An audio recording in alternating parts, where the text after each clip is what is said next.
Jemaat yang dikasihi Tuhan, Eirene, damai sejahtera Kristus memenuhi hidup kita. Amin. Pesan firman Tuhan saat ini tentang Injil keselamatan. Saya akan membacakan bagi saudara surat 1 Korintus pasal 15 ayat 3-4. Demikian firman Tuhan. Sebab yang sangat penting telah kusampaikan kepadamu, yaitu apa yang telah kuterima sendiri, ialah bahwa Kristus telah mati karena dosa-dosa kita sesuai dengan kitab suci, bahwa ia telah dikuburkan dan bahwa ia telah dibangkitkan pada hari yang ketiga sesuai dengan kitab suci. Jemaat yang dikasihi Tuhan, dalam surat Roma pasal 1 ayat yang ke-16, Rasul Paulus menyatakan keyakinannya yang kokoh dalam Injil. Sebab Injil adalah kekuatan Allah yang menyelamatkan setiap orang yang percaya. Dengan kata lain, Allah menetapkan keselamatan kita melalui iman pada kabar baik yang diberitakan para rasul tentang Tuhan Yesus Kristus dan karya keselamatannya di kayu salib. Itulah sebabnya Rasul Paulus berusaha dengan sungguh-sungguh mengingatkan jemaat pada Injil keselamatan ini, bahwa mereka harus percaya dengan penuh pengertian pada karya keselamatan Kristus melalui pengorbanannya di salib yang telah menyelamatkan mereka. Itulah juga sebabnya saya ingin mengajak saudara untuk memeriksa hati saudara. Apa iman saudara sungguh-sungguh didasarkan pada berita Injil keselamatan sebagaimana yang Rasul Paulus ajarkan? Jangan saudara menjadi Kristen tanpa kepercayaan yang teguh pada berita Injil keselamatan. Sebab banyak Injil-Injil palsu yang berkembang sejak masa gereja mula-mula sampai sekarang ini. Kita harus mau belajar dan terus mengoreksi diri agar jangan kita telah sia-sia saja menjadi percaya. Berikut ini saya akan mengemukakan apa yang firman Allah maksudkan tentang Injil keselamatan. Tema sentral Injil dengan jelas dikemukakan oleh ayat-ayat renungan kita ini. Ada 3 poin yang sangat penting yang akan saya kemukakan dari ayat-ayat ini. Yang pertama adalah bahwa Kristus telah mati karena dosa-dosa kita sesuai dengan kitab suci.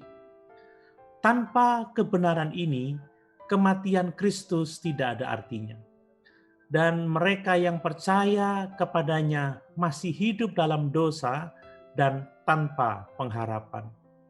Namun Kristus sebagai anak Allah yang tidak berdosa telah menanggung hukuman dosa manusia agar mereka yang percaya dapat dihapuskan dosa-dosanya. Kitab suci itu mengacu pada nubuatan perjanjian lama.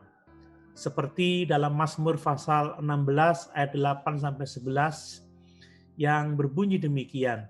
Aku senantiasa memandang kepada Tuhan, karena ia berdiri di sebelah kananku, aku tidak goyah.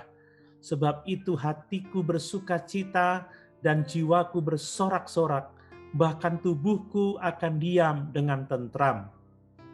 Sebab engkau tidak menyerahkan aku ke dalam dunia orang mati, dan tidak membiarkan orang kudusmu melihat kebinasaan.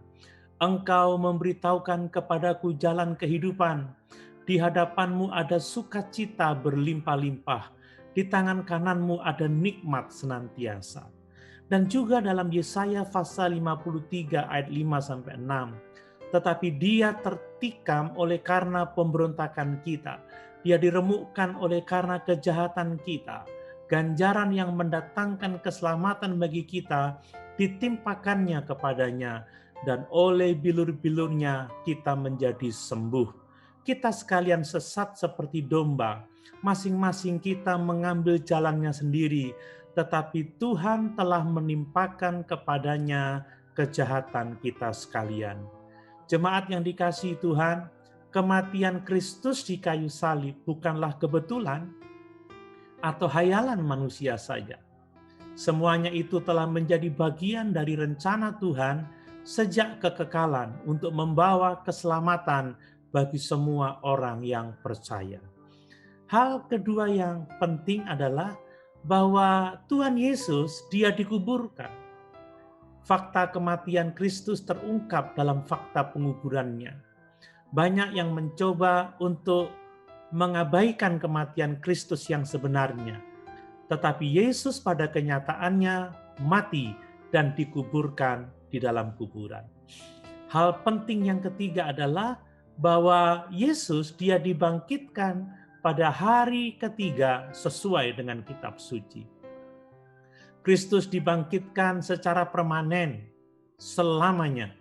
Bapanya membangkitkan Dia dari kematian pada hari ketiga, sebagaimana ditulis dalam Injil, yaitu hari Jumat sore hingga Minggu pagi, 3 hari dalam perhitungan waktu Yahudi.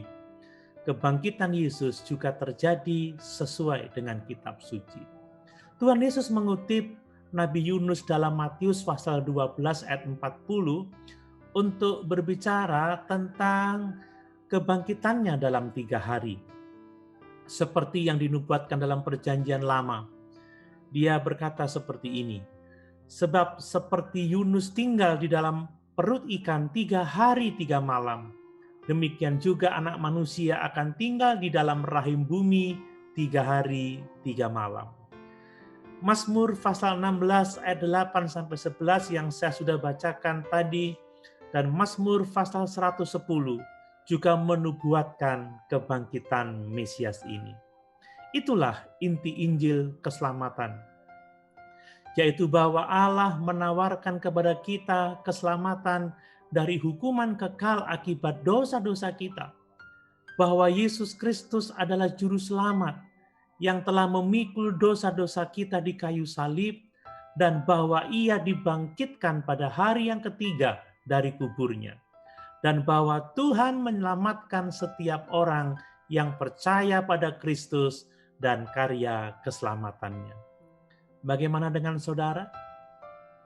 Apakah saudara seorang Kristen yang menyadari keberdosaan saudara dan dengan rendah hati menerima tawaran keselamatan di dalam Tuhan Yesus Kristus untuk keselamatan jiwa saudara? Kiranya kita semua adalah orang-orang yang teguh berpegang pada Injil keselamatan dalam Tuhan Yesus Kristus. Haleluya! Tuhan Yesus memberkati.